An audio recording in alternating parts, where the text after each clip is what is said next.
نبی پاک صلی اللہ علیہ وسلم نے فرمایا میرا عمر وہ ہے کہ اس کی زبان پر حق جاری ہے۔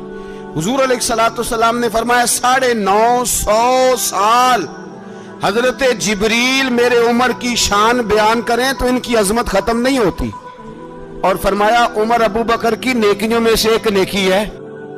حضور نے فرمایا میرے بعد نبی ہوتے تو عمر ہوتے، جس گلی سے عمر آئے شیطان رستہ بدل جائے۔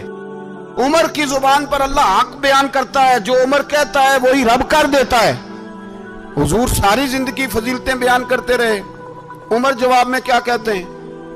کوئی بتائے نا کہ یہ والی حدیثیں کبھی عمر نے بھی روایت کی ہوں کہ حضور نے میرے بارے میں یہ کہا ہے۔ یہ روایتیں وہ روایت نہیں کرتے، ان سے جب لوگ کہتے عمر تیری بڑی بات ہے تو عمر رو پڑتے، کہتے میں تو اونٹ چرانے والے باپ کا بیٹا۔ اس سے آگے عمر گئے ہی نہیں ساری زندگی۔